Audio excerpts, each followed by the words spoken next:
우리가 간절히 원하는 것은 사실 오늘 본문의 중요성은 이 표현 안에 들어있는 것 같아요.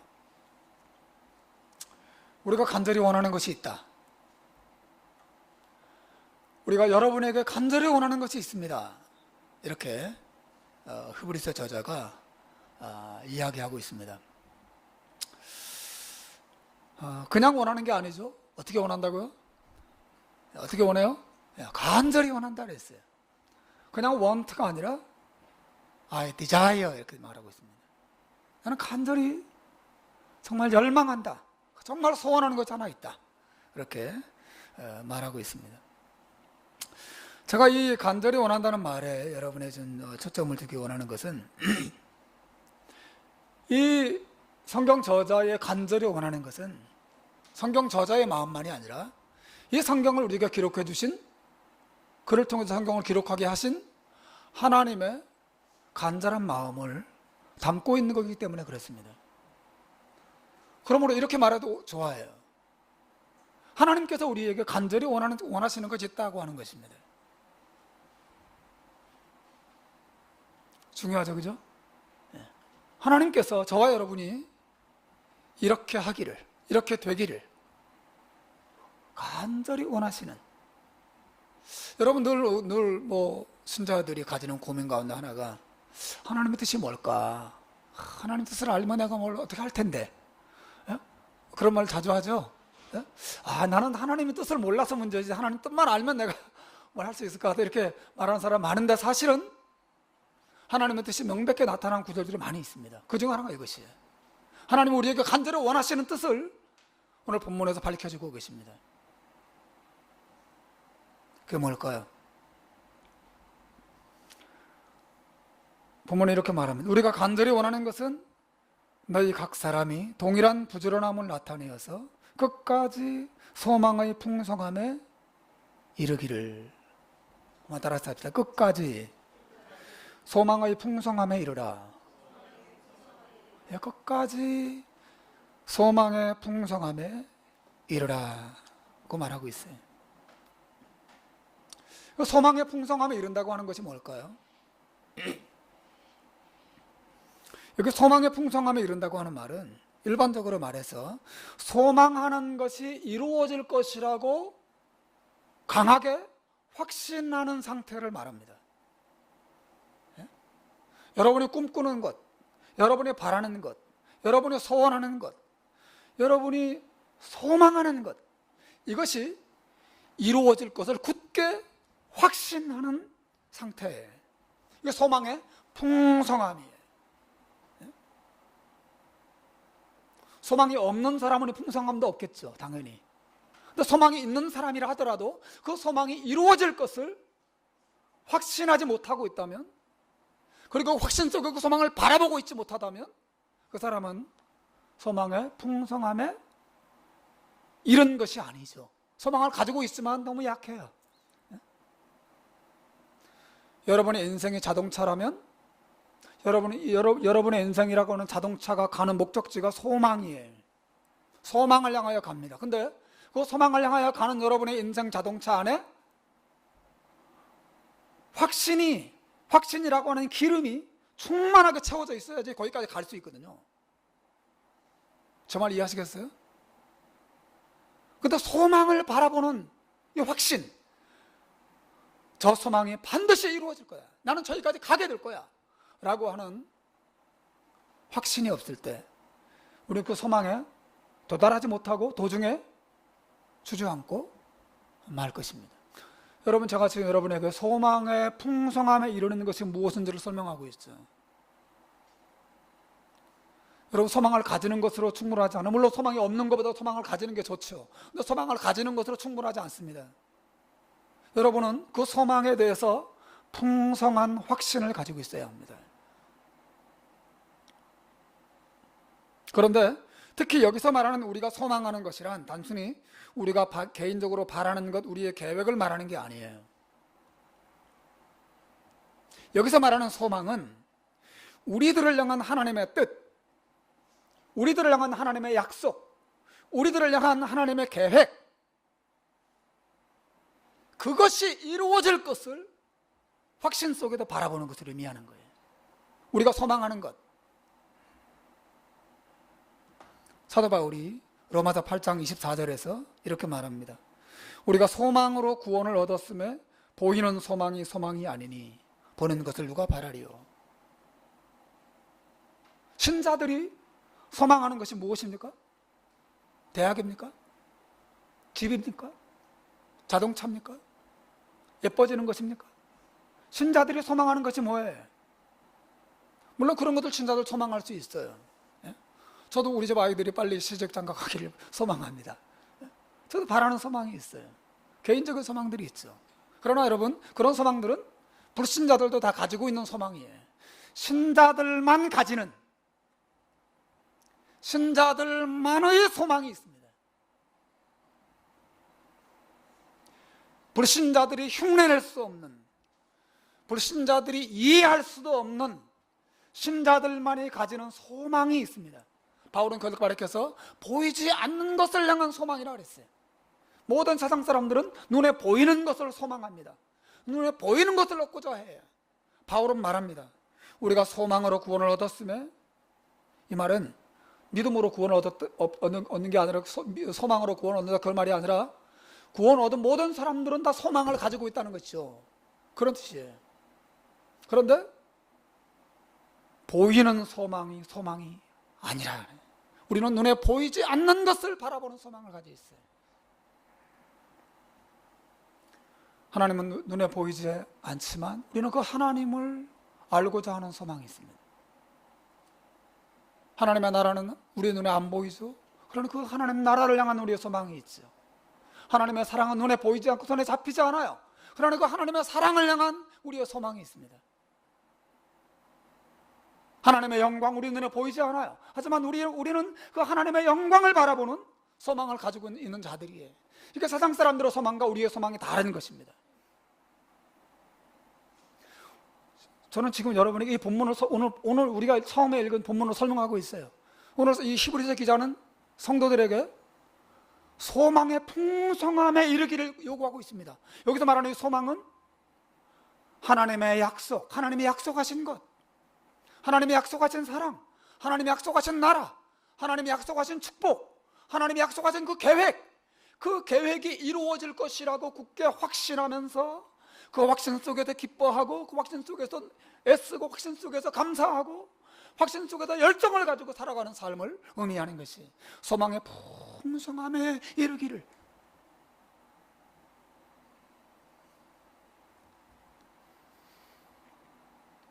사랑하는 여러분, 이 히브리서 저자가 왜 이것을 요구합니까?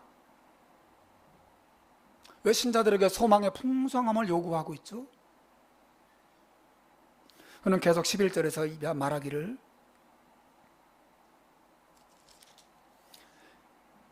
이는 게으르지 아니하고 믿음과 오래 참음으로 말미암아 약속들을 기업으로 받는 자들을 본받는 자 되게 하려는 것이라.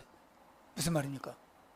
소망의 풍성한 확신 속에 있어야, 보이지 않는 하나님이 약속하신 것을 향한 강한 확신을 가지고 살아야 그 신자가 게으르지 않을 수 있고, 그 신자가 믿음과 오래 참음을 나타낼 수 있고, 궁극적으로는 하나님의 약속을 드디어 손에 넣는 축복의 자리에 그 사람이 들어갈 수 있기 때문에 그런 것이죠.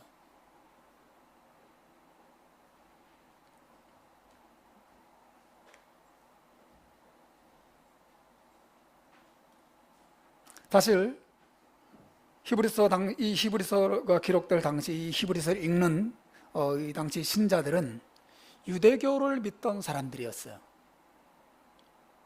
그러다 유대교에서 기독교로 개종한 사람들이었습니다. 그런데 여러 가지 이유로 이 사람들이 예수님의 구원에 대한 확신을 잃어버리고 있었어요. 예수님의 정말 구원자가 맞을까? 예수님을 통하여 하나님이 우리를 정말 하나님 나라에 들어가게 해주실까? 예수님을 통해서 우리의 모든 율법을 안 지켜도 예수님을 통해 우리의 모든 죄를 정말 용서해 주실까?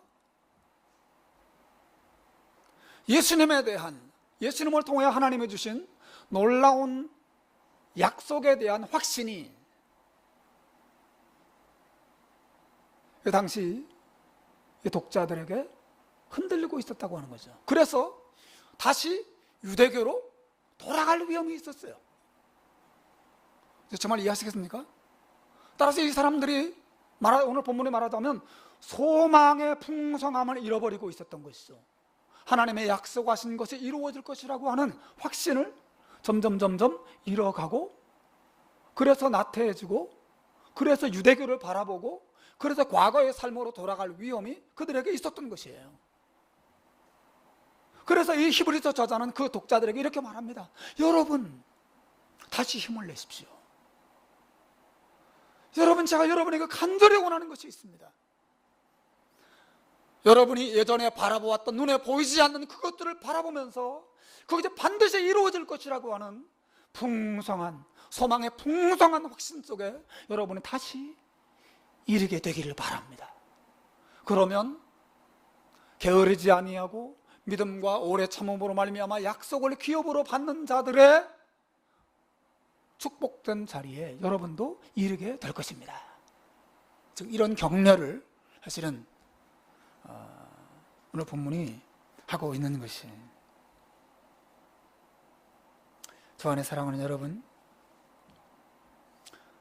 오늘 본문은 여러 가지 면에서 중요해요. 크게 제가 오늘 여러분에게 두 가지를 말할 것입니다. 하나는 개인적인 차원에서 이야기할 것이고, 또 하나는 교회적인 차원에서 이야기할 것입니다.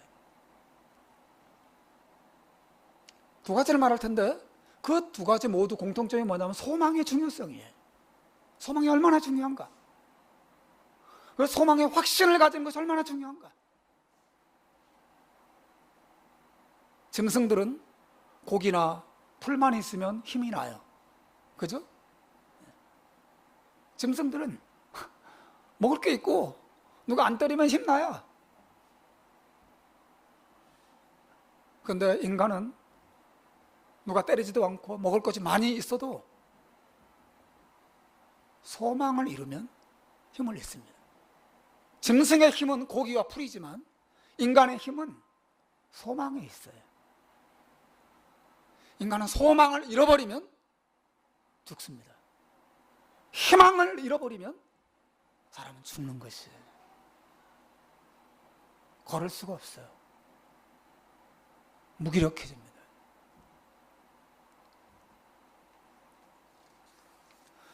그래서 오늘 본문이 대단히 우리 개인적인 차원에서 중요한 교훈을 주는 것입니다. 여러분이 소망 중에 사셔야 됩니다.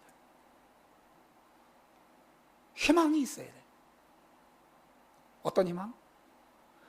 여러분이 만들어낸 희망이 아니라 이렇게 난 이렇게 될 거야, 난 앞으로 이런 사람이 될 거야, 그런 여러분이 만들어낸 희망이 아니라 하나님이 여러분에게 약속하신 것을 바라보고 그 약속이 반드시 이루어질 것이라고 하는 사실에 대한 확신을 말하는 것이 하나님으로부터 나온 소망. 하나님이 여러분을 절대로 포기하지 않으시라고 하는 사실에 대한 그 소망, 하나님이 여러분을 결코 떠나지 않으리라고 하는 사실에 대한 소망, 하나님이 여러분을 영원토록 사랑할 것이라고 하는 사실에 대한 소망, 이 소망,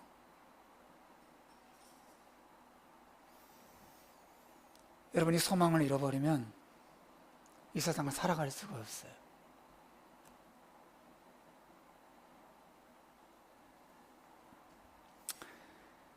메달을 딸 소망이 없는 스포츠 선수가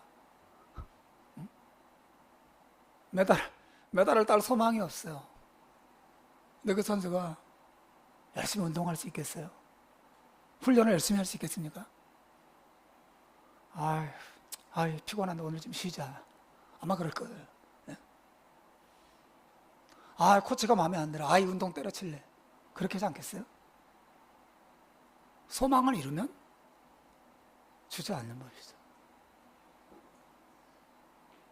저 옛날 누굽니까? 춘향이 아가씨가 변학도의 그 온갖 회의와 핍박 속에서도 그 모든 것을 이겨내고 자신의 정죄를 지킬 수 있었던 비결이 어디 있어요? 도련님이 돌아오실 것이다. 우리 이몽룡 도련님께서 나를 버리지 않고 돌아올 것이라고 하는 희망, 그 확신이 이 여자를 지켜준 것이죠. 힘을 줬어요. 여러분, 우리에게도 하나님을 향한 이런 소망이 정말 필요합니다. 자식 하나 없던 아브라함이 기어이, 그것도 100세가 되었을 때에 아들을 얻을 수 있었던 비결이 무엇입니까? 바로 이 하나님의 약속에 대한 소망의 힘 때문입니다. 로마서 4장 19절로 21절에 보면 성경은 말합니다. 그가 100세나 되어 자기 몸에 죽은 것 같음과 사라의 태에 죽은 것 같음을 알고도, 그가 100세나 되어서 자기 몸이 죽었고 자기 부인 사라의 태가 죽은 것을 알고도, 그래서 자식을 도저히 더 이상 낳을 수 없는 상태가 되었다는 사실을 알고도 어떻게 했어요? 믿음이 약하여지지 아니하고, 믿음이 없어 하나님의 약속을 의심하지 아니하고, 도리어 믿음에 견고하여져서 하나님께 영광을 돌리며 약속하신 그것을 또한 능히 이루실 줄을 확신했다.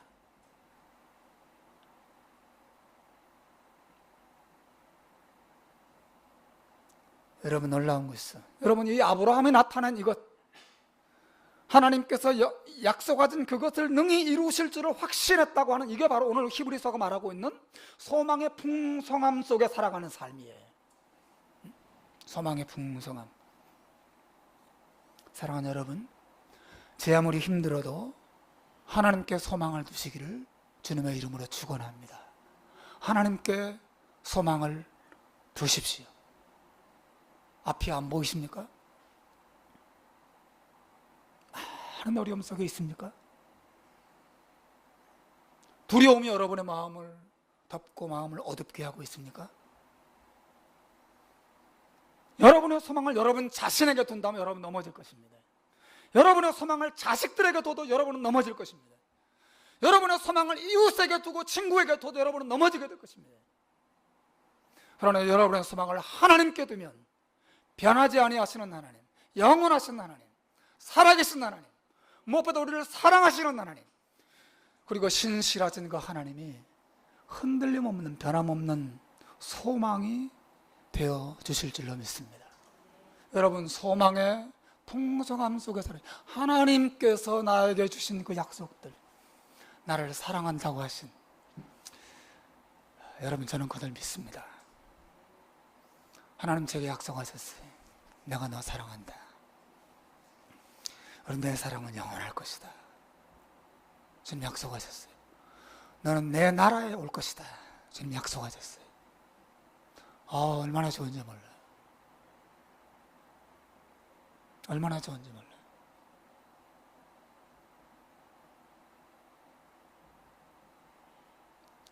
제 인생의 소망은 아내에게 있지도 않고 자식들에게 있지도 않습니다. 죄송하지만 여러분에게 있지도 않습니다.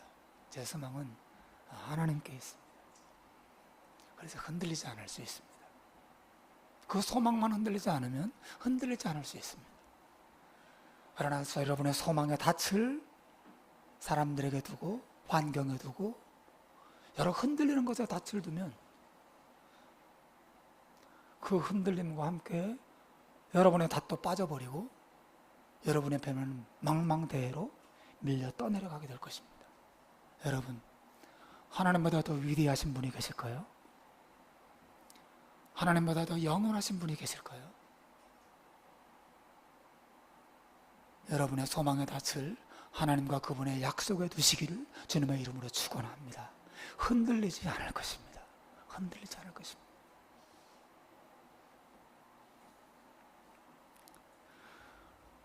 하나님께서는 오늘 본문에서 우리 개개인들에게만 소망의 풍성함에 머물러 있으라고 요청하지는 않아요.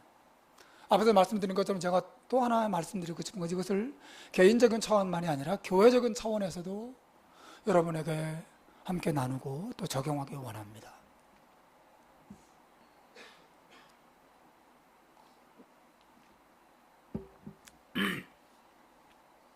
소망은 개인에게만 큰 힘을 주는 게 아니라 하나님의 교회 역시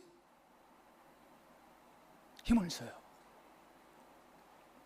흔들리지 않는 교회, 강건한 교회는 무엇이냐? 모든 교회 성도들이 한 가지 소망으로 똘똘 뭉쳐서 소망의 풍성함에 함께 머물러 있는 교회.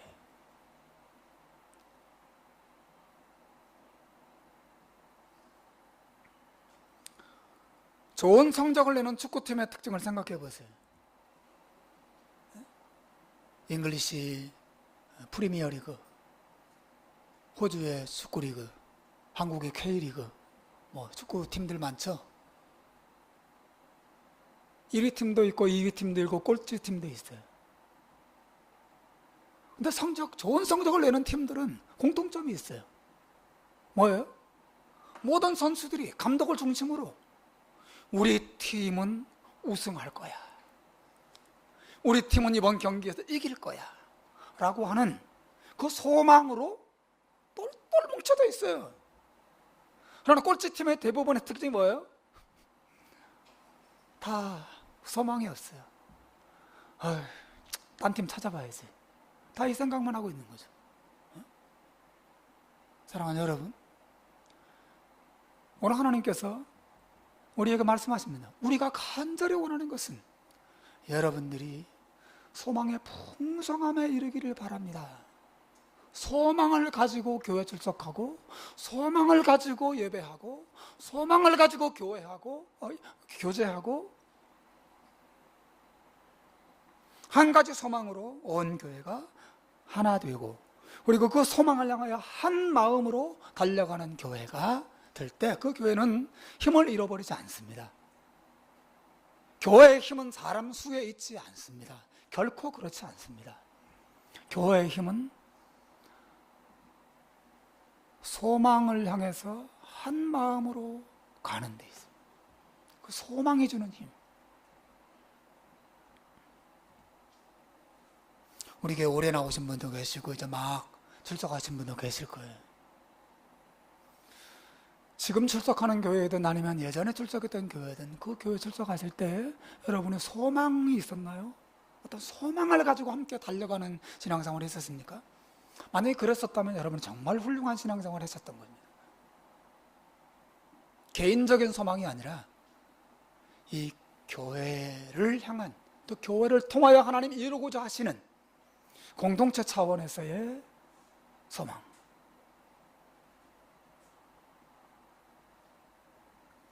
초대교회의 특징은 온 교회가 한 가지 소망을 품고 한 마음으로 그 소망을 향하여 달려갔다는 거예요. 초대교회의 소망이 뭘까요? 그 교회는 어떤 소망으로 하나 되었을까요? 그것은 바로 선교적 소망이에요. 미셔널 호프예요. 선교적 소망. 초대교회는 선교적 교회였어요. 여러분, 선교적 교회가 뭘까요? 선교적 교회가 된다고 하는 것은 모든 교회 식구들을 다 선교사로 자원해서 나가는 교회를 말할까요? 매주마다 시드니 저녁에 흩어져서 전도지 나눠주고 전도하는 그런 교회를 의미할까요? 아니에요. 선교적 교회란 생명을 지니고 있는 신자가 또 다른 생명을 낳는 교회를 말해요. 여러분들 예수 믿으시죠? 예수 믿으면 아멘 하시길 바랍니다. 예수 믿으시죠? 여러분이 예수 믿으면 여러분 안에 생명이 있음을 믿으시죠? 모든 예수 믿는 사람들은 생명을 가지고 있어요. 생명을 가지고 있는 신자가 또 다른 생명을 낳고 낳은 생명을 양육해내는 일에 헌신하는 교회, 이 교회가 바로 미셔널 처치예요. 선교적 교회라고 해요. 말하자면 하나님이 내게 주신 이 생명을 나 혼자 가지고 있지 않고 생명을 번식시키는 교회, 거기 관심 있는 교회. 저도 나이가 되어서 어릴 때 코 올리고 막 까까머리에 동네 그냥 돌아다니고 구들치기 하고 그런 소년이었지만 32살쯤 됐을 때 제 아내를 만나서 결혼했습니다. 그래서 생육하고 번성해서 자식 셋을 두었습니다. 예? 하나님이 제게 주신 생명이 제대로 끝나지 않고 재생산이 됐어요. 우리 아이들이 또 결혼해서 부디 결혼하길 바랍니다. 결혼해서 나는 셋을 낳았지만 이 아이들은 넷씩 낳기를 바라고, 넷씩 낳은 아이들이 또 다섯씩 낳기를 바라고, 이런 식으로 생명이 그래서 번식되어 가는 것이죠. 여러분 상상해 보세요. 나 한 사람으로 인해서 이 세상의 생명이 계속해서 번성해 가고 이어져 가고 확장되어 가는 것이에요.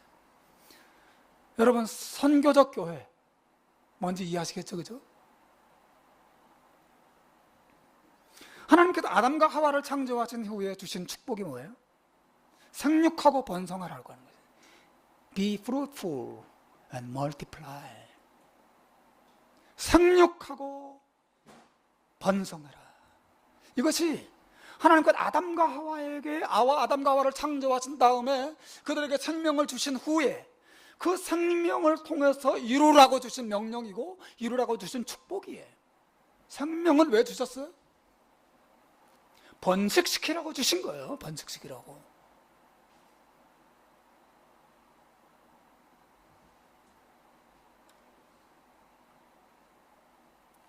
하나님의 꿈, 그래서 하나님 아담 한 사람으로 말미암아 온 세상이 생명으로 충만하게 되는 것이었어요. 이것이 비단 육신적인 차원에서만 말한 게 아닙니다. 신앙과 구원의 영역에 있어서도 마찬가지예요. 하나님께서는 아브라함에게 이와 같은 약속과 축복을 주셨어요. 창세기 22장 17절에 보면 내가 내게 큰 복을 주고 너의 씨로 크게 번성하여 하늘의 별과 같고 바닷가의 모래와 같게 하리니 너의 씨가 그 대적의 문을 얻으리라. 아브라함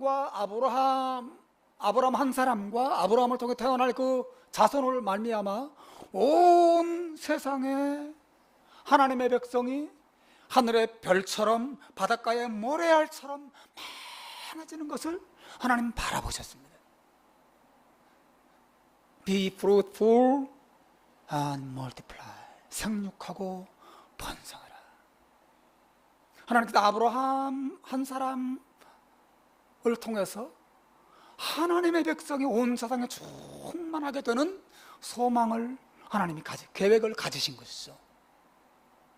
정말 이해하시겠죠? 오래전 구약시대 이사야 선지자의 꿈과 소망도 그와 같습니다. 이사야서 11장 9절에 보면 이렇게 말합니다. 나의 거룩한 산 모든 곳에서 해됨도 없고 성함도 없을 것이니 이는 물이 바다를 덮음같이 여호와를 아는 지식이 세상에 충만할 것입니다. 온 세상이 하나님을 알고 하나님을 사랑하고 하나님을 예배하고 하나님을 찬양하는 그런 날을 꿈꾸고 있습니다. 어떻게? 한 사람으로 말미암아 하나님이 아브라함을 통해서 아담 한 사람으로 말미암아 아브라함 한 사람으로 말미암아 이삭과 야곱 한 사람으로 말미암아 예수 그리스도 한 사람으로 말미암아 사도 바울 한 사람으로 말미암아 디모데 한 사람으로 말미암아 온 세상이 하나님의 사랑으로 돌아오게 하는 것이죠. 이게 하나님의 계획이고 하나님의 꿈이에요.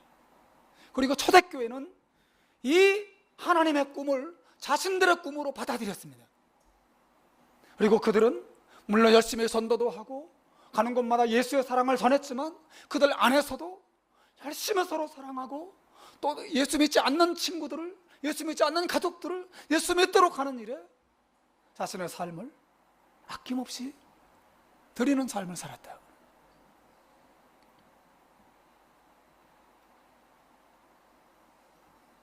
여러분, 바로 이것이 선교적 교회의 모습이에요.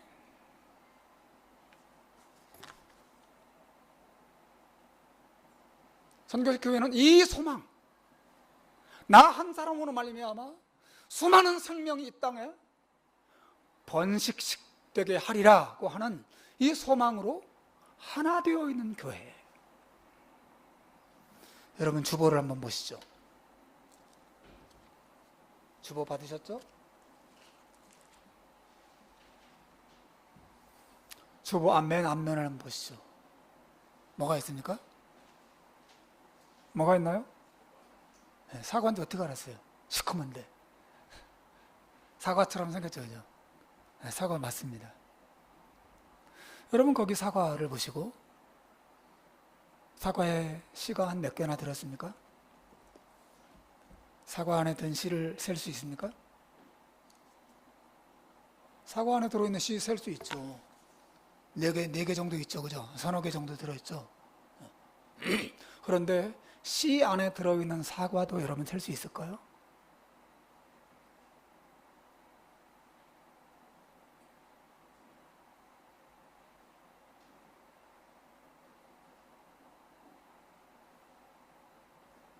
많은 사람들이 사과 안에 들어있는 씨앗은 셀 수 있을지 몰라도 씨앗 안에 들어있는 사과는 결코 셀 수가 없습니다. 이것은 이루 말할 수 없는 무한한 사과를 그 작은 씨앗 하나가 담고 있는 것이. 선교적 교회란 무엇입니까? 모든 신자들이 하나님이 자기 안에 주신 이 생명의 씨앗의 가능성을 바라보고 그 씨앗을 그냥 간직하고만 있는 게 아니라 그 씨앗을 땅에 심고 그 씨앗이 자라도록 해주고 그 씨앗이 계속해서 번성하도록 하는 일에 헌신하는 교회예요. 선교적 교회입니다.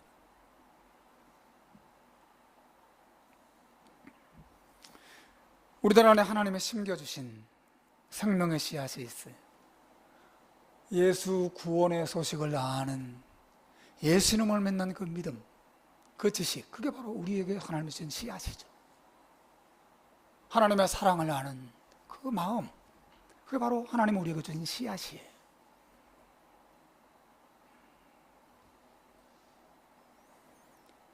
그리고 그 씨앗을 자기 안에만 감춰두지 않고 오직 예수 구원의 소식을 모르는 사람들에게 그 소식을 전하고 그 사람 안에 그 생명의 씨앗을 심는 일에 우리가 다 같이 하나 되는 것이죠.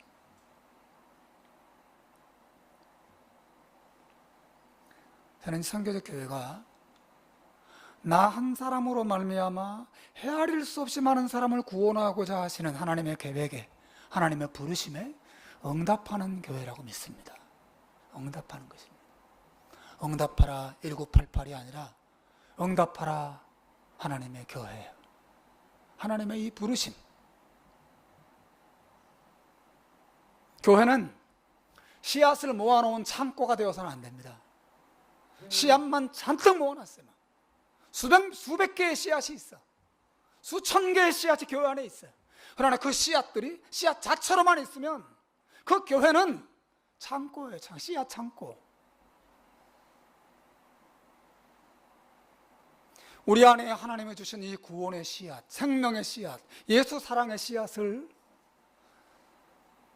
옆 사람에게 나누고 가족들에게 나누고 장기적으로는 멀리 해외까지 나가서 나눌 기회를 갖고 어디 있든지 이 씨앗을 심고 싹을 틔우고 자라게 하는 일에 힘을 다하는 그런 교회가 되어야 합니다. 그래서 이것이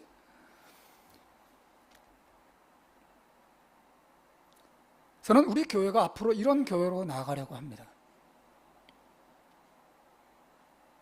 제가 이 결단을 내린 것은 그저 단순히 그냥 내 마음에 들어서가 아니라 이러한 꿈과 소망이 하나님의 꿈이고 하나님의 소망이라는 사실을 확신했기 때문에 그렇습니다. 아, 이게 하나님의 부르심이구나.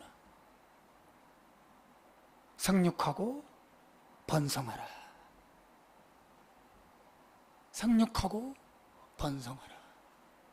내가 너의 씨로 말미암아 자손 나의 백성들이 하늘의 별처럼 바닷가의 모래처럼 많아지게 하겠다. 예수님이 이러한 선교적 사명을 초대교회 성도들에게 맡기셨어요. 여러분 잘 아는 것처럼 마태복음 28장 19절 20절에서 예수님 제자들에게 명령하십니다. 그러므로 너희는 가서 모든 족속으로 제자를 삼아 아버지와 아들과 성령의 이름으로 세례를 주고 내가 너희에게 분부한 모든 것을 가르쳐 지키게 하라. 볼지어다 내가 세상 끝날까지 너희와 항상 함께 있으리라. 여러분 주님께서 제자들에게 가라고 말씀하셨어요. 가서 모든 족속으로 제자를 삼으라고 했습니다. 여러분 이것은 목사들, 선교사들에게만 주어진 게 아니에요. 안디옥 교회가 어떻게 그 이방 땅에 세워졌는지 아세요? 예루살렘으로부터 이 생명의 씨앗, 구원의 씨앗을 받은 이 평신도들이 가는 곳마다 사람들에게 예수를 전하기 시작하자 안디옥 땅에 하나님의 교회의 사과나무가 자랐어요. 그리고 그 사과나무에서 많은 사과가 열렸습니다.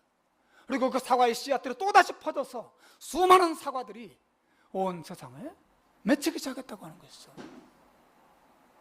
너희는 가서 모든 족속으로 제자를 삼으라고 하는 명령은 모든 신자들에게 하나님이 주신 명령이에요.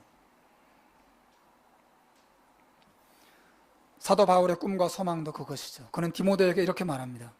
디모데후서 2장 2절에 보면 또 내가 많은 증인 앞에서 내게 들은 바를 충성된 사람들에게 부탁하라. 저희가 또 다른 사람들을 가르칠 수 있으리라. 여러분 여기서 잘 보세요. 복음이 대를 이어서 흘러가고 있어요. 사도 바울이 복음을 누구에게 전했습니까? 누구에게 전했어요? 디모데에게. 또 디모데는 또 누구에게 전합니까? 어떻게 하라 그랬어요? 내게 들은 바를 누구에게 부탁하라고요? 충성된 자들에게. 그리고 그 충성된 자들이 또 누구에게 말해요? 저희가 또 다른 사람을 가르칠 수 있을 것이다.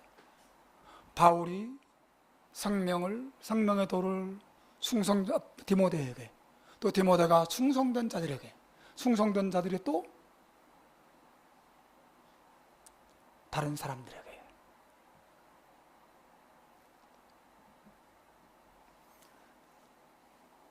자, 저를 좀 보십시오. 여러분, 너무나 많은 교회들이 선교적 교회로서의 본질을 많이 잃어버리고 있어요. 사실이고 저도 마찬가지였습니다. 뭐 교회가 아니라 그런 말은 아니에요. 우리 교회도 그랬었으니까. 선교적 본질을 잃어버린 교회의 특징이 뭔지 아세요? 제가 먼저 묘사해 볼 테니까 여러분 자신이나 우리의 모습이 그런 거 아닌가 한번 보십시오. 선교적 본질을 잃어버린 교회는 이런 모습이에요. 그 신자들은 주일을 열심히 지킵니다. 그리고 그 신자들은 예배에 열심히 참여하고 열심히 찬양합니다. 그리고 설교를 통해서 은혜를 정말 받고자 사모해요. 그리고 받은 은혜를 가지고 한 주간 동안 또 열심히 살아요. 또 은혜 안에서 또 교회를 봉사하고 하나님의 뜻대로 가정 안에서 잘 섬기는데 힘을 다합니다. 어때요? 아주 이 정도면 훌륭하죠? 이 정도면 모범적인 신자죠, 그죠? 근데 이것은 선교적 신자, 선교적 교회의 모습은 아니에요. 선교적 신자와 선교적 교회는 여기서 한 걸음 더 나아갑니다. 자기 안에 있는 생명의 씨앗을 누군가의 마음밭에 심어주는 일에 관심을 갖습니다. 그리고 그 구원의 소식을 받아들여서 예수 믿게 된 사람이 자기처럼 잘 자라도록 정말 정성을 다하여 돌봐주고 그 사람의 또 다른 사람들에게 이 예수 사랑과 예수 은혜의 소식을 전하고 가르칠 수 있는 사람으로 자라도록 양육시켜주는 일에 헌신하는 그런 신자의 삶을 사는 것이죠.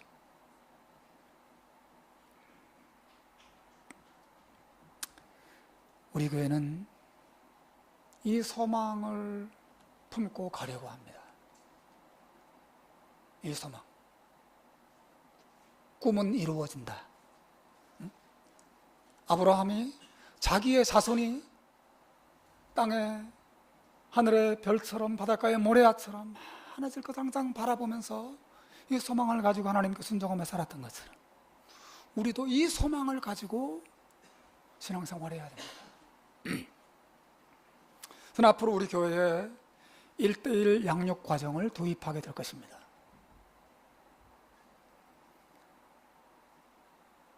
저는 1:1 양육에 헌신할 지도자들을 양육하게 될 것이고 그 지도자들이 또 자기들이 1:1로 양육할 사람들을 만나게 될 것입니다.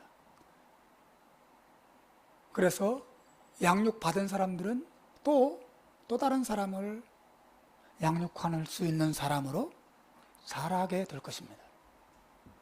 그 일을 앞으로 천천히 원 스텝 하려고 합니다. 그리고 우리 교회의 모든 물질과 모든 에너지를 일에다가 쏟지 않고 사람에게 쏟으려고 합니다. 사람을 낳고 사람을 기르고 사람을 돌보고 사람을 성장시키고 하는 일에 우리가 정말 모든 에너지를 쏟으려고 합니다. 큐티 사역도 본격적으로 지금 시작을 하려고 합니다. 큐티를 어떻게 하는지, 어떻게 함께 이 마음과 삶을 같이 나누는지 앞으로 하나씩 나누려고 생각 중에 있습니다. 사랑하는 여러분, 사실 저 혼자의 힘으로는 이거 불가능하죠. 여러분의 도움이 필요하고 여러분의 지원도 필요하고 여러분의 헌신도 필요해요.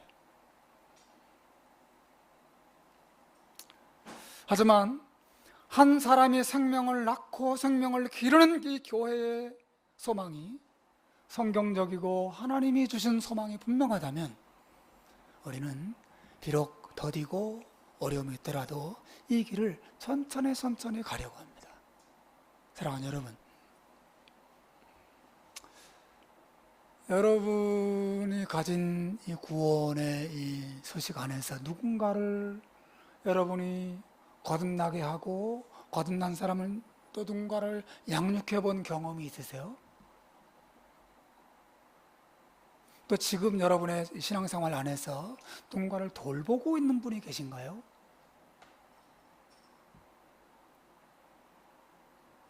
만약 그렇지 않다면 우리는 그냥 보편적이고 일반적인 그리고 아주 모범적인 신앙생활을 그냥 해온 것입니다. 나쁘다는 것은 아닌데 우리는 한 걸음 더 좀 갈 필요가 있어요. 그래서 저와 여러분 또 청년들이 하나님 말씀을 배우고 자기만 은혜를 누릴 뿐 아니라 하나님이 내게 주신 그 은혜와 구원의 소식을 누군가와 더불어 또 같이 앉아서 나누고 그 사람을 사랑해주고 섬기고 돌봐서 이런 사랑과 돌봄과 또 섬김과 희생이 온 교회 안에 아주 아름다운 인격적인 관계로 맺어지고 그래서 우리 안에 새 생명이 계속 태어나고 새 생명이 자라고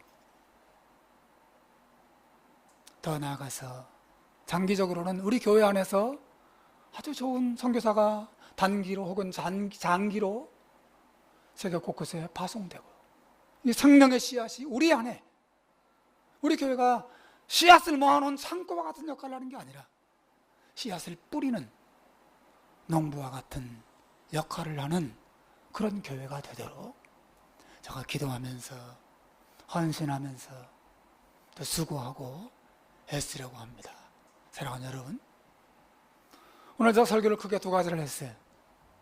두 포인트를 했습니다. 하나는 소망의 풍성함을 가지는 하나님이 주신 약속이 이루어질 것이라고 하는 소망의 풍성함을 개인적으로 가지고 이 확신 속에 사는 것이 우리 인생에 있어 얼마나 중요한가, 얼마나 큰 힘이 되는가 나눴어요. 더 나아가서 교회적인 차원에서도 우리 다 같이 이 하나님의 약속, 하나님은 나를 통하여서 온 세상을, 아니 한 영혼을 하나님께로 돌아오게 하고자 하신다고 하는, 그리고 이것이 이루어질 것이라고 하는 꿈과 희망을 가지고 확신을 가지고 한 마음으로 우리 교회가 나아갈 때 하나님께서 우리 자신과 가정과 이 하나님의 교회를 더욱더 복되게 하실 줄로 믿습니다. 이 소망 안에서 함께 나아가는 저와 여러분 되시기를 주의 이름으로 축원합니다. 기도하겠습니다.